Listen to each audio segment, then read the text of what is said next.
ओम शांति। आज है 14 जुलाई 2022 के ईश्वरीय महावाक्य। आज बाबा ने कहा, मीठे बच्चे, सब संग तोड़ मुझ एक बाप से योग लगाओ तो तुम मेरी पुरी में आ जाएंगे। अंतमते सोगति हो जाएगी। प्रश्न, जो साइलेंस की अवस्था में जाने का पुरुषार्थ करते हैं उन्हें क्या अच्छा नहीं लगता? बाबा कहते, उन्हें घड़ी का आवाज़ भी अच्छा नहीं लगता, क्योंकि स्वदेश में कोई भी आवाज़ नहीं है। इसलिए तुम वाणी से परे जाने का पुरुषार्थ करते हो। तुम्हें अशरीरी हो अपने स्वधर्म में टिकना है। बाबा के देश को बाबा सहित याद करना है। गीत है, भक्तों की फरियाद सुनो। ओम शांति। बाबा कहते, यह है योग आश्रम। तुम यहाँ बैठे हो योग कमाने। यह परमात्मा तुम आत्माओं से इन आर्गन्स के द्वारा बात कर रहे हैं। तुम आत्माएं अभी किसकी याद में बैठे हो? आत्मा कहती है, अहम आत्मा तत्तवम। हम सब आत्माएं उस परम पिता परमात्मा की याद में बैठे हैं। यह योग किसने सिखाया? भगवानुवाच, मैं सभी आत्माओं का पिता हूँ अथवा फादर हूँ। मैं शरीर द्वारा तुमको योग सिखलाने के लिए टीचर बना हूँ। यह तो सहज समझाते हैं। कहते हैं, जब तक अति धर्म गलानी होती है तब मैं आता हूँ। यह वही कल्प पहले वाले महावाक्य अति साधारण शरीर द्वारा रिपीट हो रहे हैं। कहते हैं, कल्प पहले भी यही महावाक्य उच्चारे थे जिसकी गीता बनी हुई है। तो जब धर्म गलानी होती है अथवा अनेक धर्म आए उपस्थित होते हैं और देवता धर्म का एकदम नाम निशान गुम हो जाता है, देवता धर्म वाले अपने को हिंदू कहलाने लग पड़ते हैं। भल पूजते देवताओं को हैं, लेकिन कहलाते अपने को हिंदू है। जैसे देवता धर्म के बदले हिंदू धर्म रिप्लेस हो जाता है, इसको कहते हैं धर्म गलानी। जब वह एक दैवी धर्म का नाम निशान गुम हो जाता, उसके बदले अनेक धर्म मठ पंथ निकल पड़ते हैं। यह वही कल्प पहले वाली गीता रिपीट हो रही है। यह भगवानुवाच, दूसरा तो कोई कह नहीं सकता। वही आकर फिर वही गीता के महावाक्य रिपीट कर रहे हैं। यह महावाक्य और कोई शास्त्रों में नहीं, गीता में है भगवानुवाच। भगवान खुद समझाते हैं। कहते हैं, जब अनेक धर्म हो जाते हैं, कलयुग की अंत आकर पहुँचती है, तब कल्प के संगम पर मैं आता हूँ। क्योंकि कलयुग को कहा जाता है तमो प्रधान, सतयुग है सतो प्रधान, जहाँ परम पिता परमात्मा का गोड़ गोड़ेज राज्य अथवा देवी देवताओं का राज्य चलता, वो भी इस ही स्टेज पर चलता है। वैकुंठ कोई दूसरी जगह नहीं है। इसी ही भारत में देवी देवताओं का राज्य था, जो अब पराये लोप हो गया है। परमात्मा को कहते हैं, गॉड इज नॉलेजफुल। वह एक ही ज्ञान का सागर है, आनंद का सागर है, सुख का सागर है। उसके सिवाय और कोई में गॉडली ज्ञान है ही नहीं। तो दूसरा कोई को ज्ञानी कैसे कह सकते हैं? वह कहते हैं कि यह नॉलेज देने के लिए मुझे ही आना पड़ता है। जब तक वह स्वयं आकर नॉलेज ना देवे, तब तक कोई नॉलेजफुल बन नहीं सकता।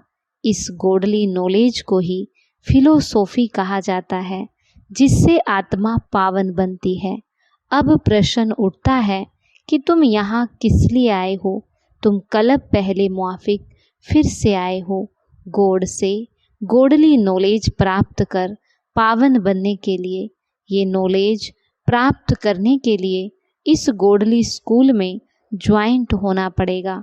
दूसरा कोई तो गॉडली नॉलेज दे नहीं सकता। वो कहते हैं हम सब में गॉडली नॉलेज है। कौन सी नॉलेज है? कह देते ईश्वर सर्वव्यापी है, लेकिन परमात्मा कहते हैं कि यह मिथ्या ज्ञान है। मैं तो सर्वव्यापी नहीं हूँ, मैं तो जो हूँ जैसा हूँ तुम बच्चों के आगे प्रत्यक्ष होता हूँ। जब तक मैं अपना ज्ञान स्वयं आकर के ना सुनाऊं, तब तक मुझे कोई जान नहीं सकता और ना कोई मेरे पास पहुंच सकता। इसलिए मुझे आना पड़ता है। मैं आता हूँ कल्प के संगम पर बस, और जब मैं आता हूँ तब ये ज्ञान देने वाले डॉक्टर ऑफ फिलोसॉफी, साधु महात्मा बहुत हैं। वह भी यही ज्ञान देते हैं कि हम सब परमात्मा हैं। अब तक बाबा कहते, अब एक तरफ कहते हैं कि परमात्मा एक है और दूसरे तरफ उन्हों की अनेक मतें। अब किसको मानना चाहिए? उन्हों को गॉड ने तो मत नहीं दी ना। एक तरफ है गॉड की एक मत और दूसरे तरफ गॉड की एक मत। बाबा कहते दूसरे तरफ है इतनी अनेक मतें। तब परमात्मा कहता इतने सब अनेक मत को खलास कर एक मत स्थापन करने मुझे आना पड़ता है। कल्प कल्प का यह प्रोग्राम मेरा अनादि नुंदा हुआ है। दूसरे किंग आदि का तो 8-10 दिन का प्रोग्राम रखते, लेकिन परमात्मा का तो कल्प कल्प का प्रोग्राम अनादि गीता में नुंदा हुआ है। ब्रह्मा के गुप्त वेश में ब्रह्मा तन में आकर के कहते हैं कि मैं वही कृष्णपुरी स्थापन करता हूँ जहाँ होली गॉड गॉडेज, राजा रानी तथा प्रजा होते हैं। तो वह स्थापन कर फिर कृष्ण के रूप में वहाँ जन्म लेते। ये तो बिल्कुल साफ बता रहे हैं बच्चे। अभी वही गीता का एपिसोड रिपीट हो रहा है। मौत सामने है, इसलिए सभी संग तोड़ मुझे एक से जोड़ो। बाबा कहते तुम मेरी पुरी में आ जाएंगे। अगर तुम सबसे संग तोड़ एक मुझसे जोड़ेंगे तो तुम मेरी पुरी में आ जाएंगे। परमात्मा इस तन में बैठ अपने बच्चों आत्माओं को कहता, मेरे बच्चे, मैं अपने अनादि प्रोग्राम प्रमाण आया हूँ। अब विनाश सामने है, इसलिए मुझ बाप से योग लगाओ और सभी संबंधियों को भूल जाओ, अथवा सब दिवे बुझाकर एक दिवा जगाओ। मैं तुमको पापों से मुक्त कर अपने पास बिठा दूंगा। इस तन के द्वारा स्वयं परमात्मा बोल रहे हैं। कैसा सहज समझाते हैं। कहते हैं भल घर में जाकर के योग लगाओ, वापस तो सबको जाना है। ऐसे तो नहीं कि सिर्फ बूढ़े जाएंगे, बच्चे बच जाएंगे। देखो जापान में बॉम्बे छोड़ा तो छोटे बड़े जानवर सब, पंछी सब मर गए, या सिर्फ बूढ़े मर गए। वह तो छोटी रिहर्सल थी, अभी तो बहुत इम्प्रूवमेंट हो रही है। देख रहे हो ना, बॉम्ब्स तैयार हैं, हिस्ट्री रिपीट अवश्य होगी। तो बाबा कहते तुम मुझ परमात्मा को याद करो, दूसरा ना कोई। जैसे मीरा को एक गिरधर ही याद था और सब लोकलाज कुल की मर्यादा छोड़ दी, वैसे ही तुम मुझ परमात्मा को याद करो। दूसरे जो मामा चाचा याद पड़ते हैं उनका संन्यास करो। ये सब कलयुग के बंधन हैं। तुम मेरे से योग लगाने से मेरे से मिल सकते हो। जब अपने को बच्चा समझे, बाबा से योग लगाए, तब वो खुशी आवे, लेकिन उल्टा योग लगाते तो वह खुशी नहीं आती। यहाँ बहुत आते हैं, कहते हैं हमारा मन वश नहीं होता, वो आनंद नहीं आता। अब आनंद का सागर तो परमात्मा है, उनसे योग लगाते नहीं तो आनंद कैसे आएगा। पास्ट कर्मों अनुसार सबको अपनी बुद्धि मिली हुई है, इसमें परमात्मा क्या करे। परमात्मा तो सबको इकट्ठा पढ़ाते, कोई तो यहाँ ही पढ़कर फिर पढ़ाने लग पड़ते, कोई तो पहली पोथी में ही मूंझे हुए हैं। तो ये भी बुद्धि का चमत्कार है। क्लास में भी कोई पहला नंबर आते, कोई फेल होते। क्यों? क्योंकि बुद्धि पर सारा मदार रहता। इसमें परमात्मा क्या करे, सबकी तीक्ष्ण बुद्धि करे तो सभी पहला नंबर में आ जावे।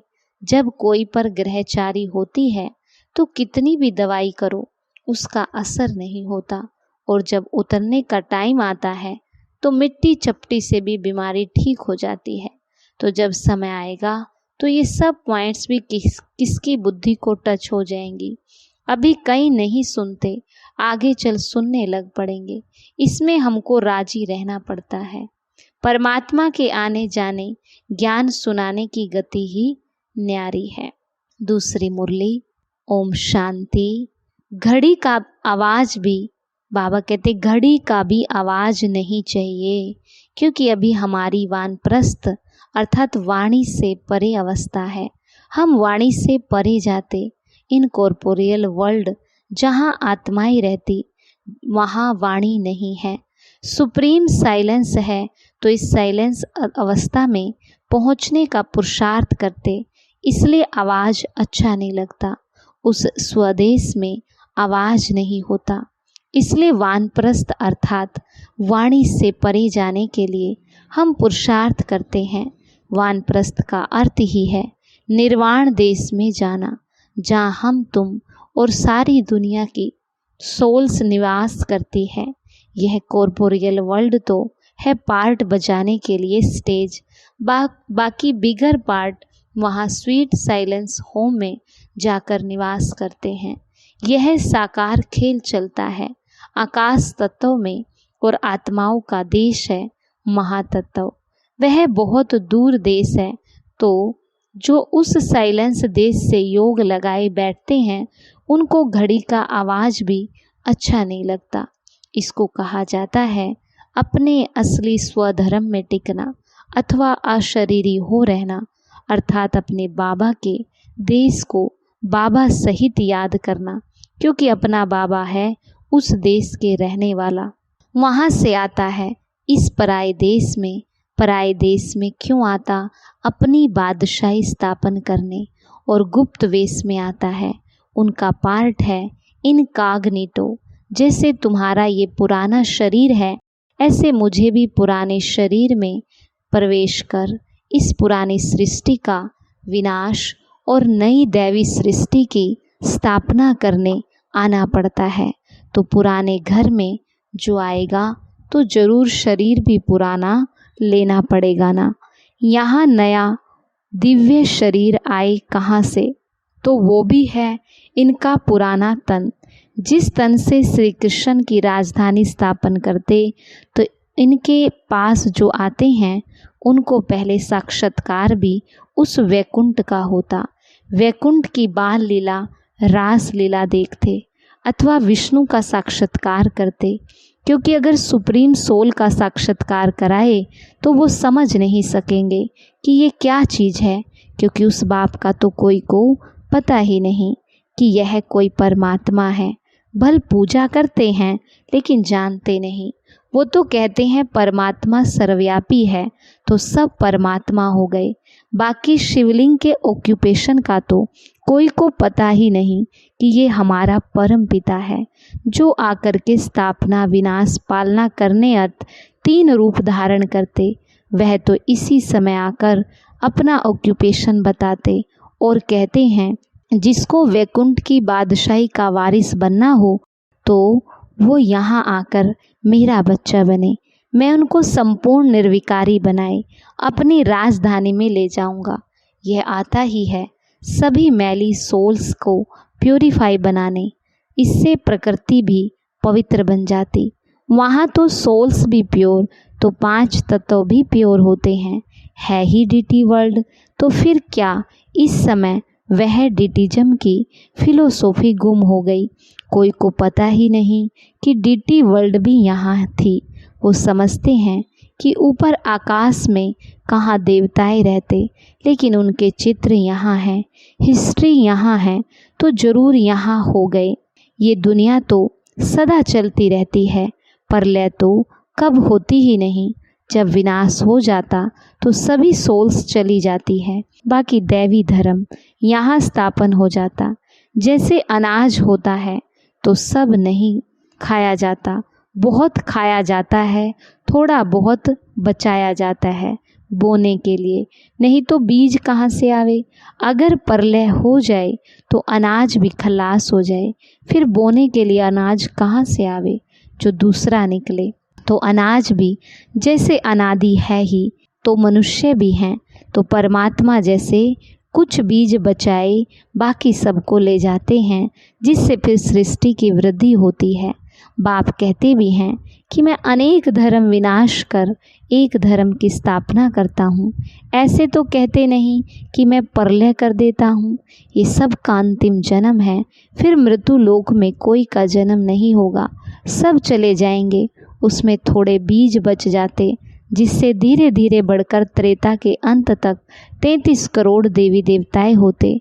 फिर दूसरे धर्म नंबरवार आते जाते, उनमें भी ऐसे ही है, धीरे धीरे वृद्धि होती जाती।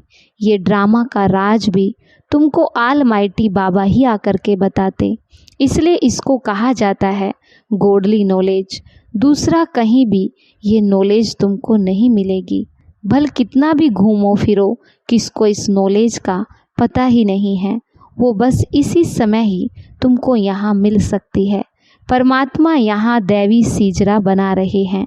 परमात्मा कहते हैं अगर तुम्हें उस रॉयल घराने में आना है तो अपना सब मेरे हवाले कर दो, तो मैं उसे प्यूरिफाई बनाए वैकुंठ में रिटर्न कर दूंगा।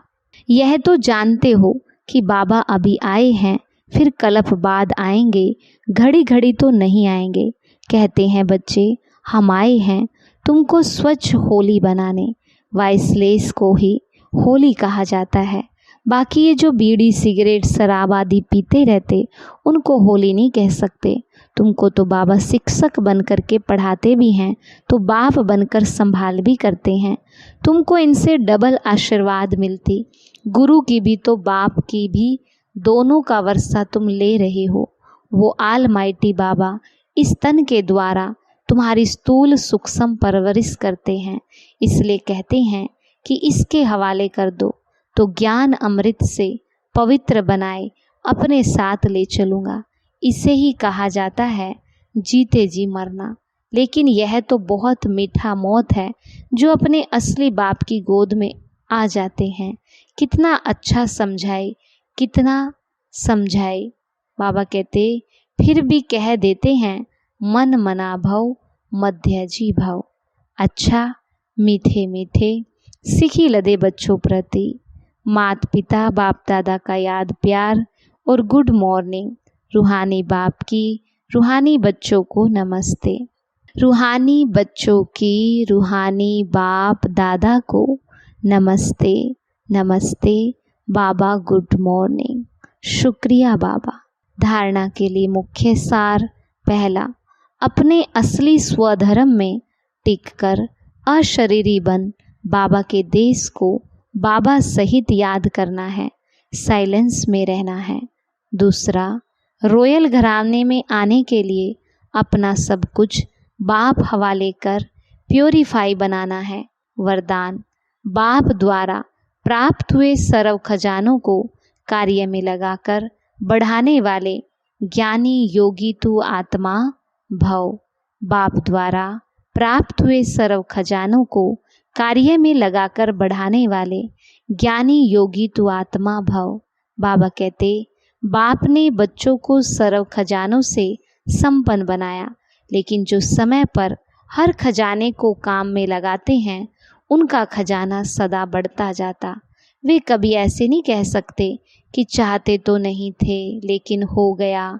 खजानों से संपन्न ज्ञानी तू आत्माएं पहले सोचती फिर करती, उन्हें समय प्रमाण टच होता है, वे फिर कैच करके प्रैक्टिकल में लाती हैं। एक सेकंड भी करने के बाद सोचा तो ज्ञानी तू आत्मा नहीं कहेंगे। स्लोगन, स्वभाव और विचारों में अंतर होते हुए भी स्नेह में अंतर नहीं होना चाहिए। स्वभाव और विचारों में अंतर होते हुए भी स्नेह में अंतर नहीं होना चाहिए। आज का स्वमान है, मैं ज्ञानी योगी आत्मा हूँ। मैं ज्ञानी योगी आत्मा हूँ। अच्छा, ओम शांति।